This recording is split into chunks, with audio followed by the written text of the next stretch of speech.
आणि एका कोपऱ्यात ठेवून संपूर्ण थाईला नमस्कार करायचे। मला वाटतं तुम्ही पण करता ना हे, थाईला नमस्कार करताय जेवणापूर्वी।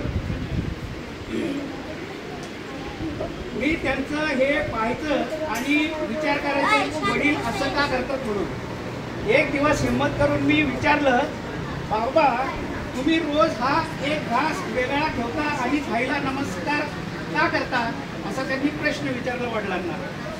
वडील हसले, मग त्यांनी शांतपणे उत्तर दिले, मी जेवण सुरू करण्यापूर्वी देवाचे आभार मानतो, देवाचे आभार मानतो की आज मला अन्न मिळालं। देवाचे आभार मी मानतो ते खाण्यायोग्य आहे। देवाचे आभार मानतो आजचं अन्न खाण्यासाठी योग्य आहे। तेव्हा लहान होते, मला हे फारसं कळलं नाही। माझ्या मनात विचार आला, जेवण तर आईने बनवले, मग यात देव कुठे आला? जेवण कोण बनवत आहे? आई बनवते, मग यात देव कुठे आला असं तो मुलगा विचारतो त्यांना। बहुधा वडिलांनी माझ्या डोळ्यातला प्रश्न ओळखला। ते म्हणाले, अन्न चविष्ट आहे त्यामुळे तुझ्या आईचं देखील आभार मानेन। ही गोष्ट कायम लक्षात राहिली का? कारण ज्या दिवशी आईने शेवटचा श्वास घेतला, त्या वेळी तिने हाताच्या इशाराने वडिलांना जवळ बोलावले। ती म्हणाली, माझ्या तोंडात तुळशीचं पान आणि थोडंसं पाणी टाका। वडिलांनी ते केलं। त्यांनी पाण्याचा घोट आईच्या तोंडात घातला आणि तेवढ्यात आई हसली। तिने दोन्ही हात जोडले आणि वडिलांना हळूच धन्यवाद म्हटले। आई जात होती, संपूर्ण कुटुंब तिच्या आजूबाजूला होतं। तिच्या चेहऱ्यावर कुठेही वेदनेचा लवशेष नव्हता। ती हसतच गेली, वडिलांचे आभार मानत।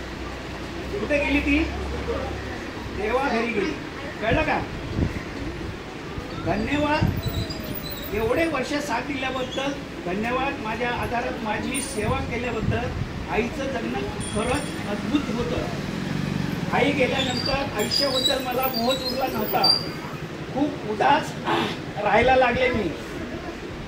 त्यावेळी वडिलांनी मला जवळ बसून सांगितलं, उदास राहू नकोस, आयुष्य समजून घे। तुझी आई तुझ्यासोबत अनेक वर्षे होती, याबद्दल विचार कर, ते सांगू लागले। माझ्या वडिलांचे जेव्हा निधन झाले तेव्हा मी फक्त 3 वर्षाचा होतो। देवाच्या प्रत्येक निर्णयामागे काहीतरी कारण असतं। आपल्याला त्याचा स्वीकार करायला हवा आणि त्याचे आभार मानायला हवे। मी विचारलं, आई गेली यामध्ये आभार कसले? त्यांनी माझी डायरी काढून दाखवली, कोणाची? प्रेमलाची। त्यात मी काही महिन्यापूर्वी लिहिलं होतं, हे देवा माझ्या आईला मृत्यू दे, कारण ती आजारी असल्यामुळे तिला दुःख सहन होत होतं यांना। तिच्या वेदना मला पाहवत नाही आणि तिलाही सहन होत नाही।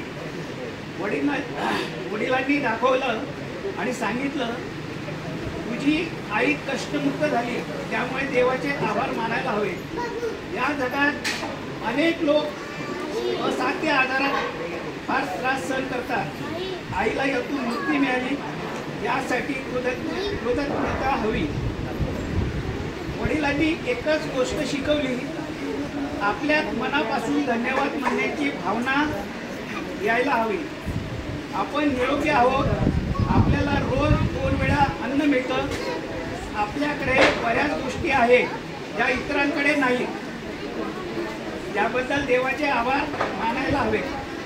ज्यांच्याकडे नाही त्याबद्दल खंत बाळगण्याऐवजी जे आहेत ते शांत आहे का, त्याबद्दल कृतज्ञता राहा, हे शिकणं महत्त्वाचं आहे। मी वडिलांना दुःखी पाहिलं नाही। एकदा विचारलं, तुम्ही कधी दुःखी होत नाही का? ते फक्त एक ओळ गुणगुणले, मुझे गम भी है उनका अजीज है, ये उन्हीं की दी हुई चीज है। त्यांनी सांगितलं, घडणाऱ्या गोष्टींना जर तू देवाची योजना मानलीस तर तू आयुष्य खूप सोपं होईल। तुला जर का सवय लागली ना चांगुलपणा शोधायची तर आयुष्य फार सुंदर होईल. तर आपण प्रत्येक गोष्टीसाठी आपण धन्यवाद मानायला हवे. आपण ज्यावेळेस झोपेतून सकाळी उठतो त्यावेळेस सुद्धा आपण उठल्यानंतर अंथरुणात मांडी घालून बसायचं आणि म्हणायचं, देवा आज तू मला दिवस दाखवला त्याबद्दल धन्यवाद. सर्वांचे ऐकून घेतल्याबद्दल धन्यवाद.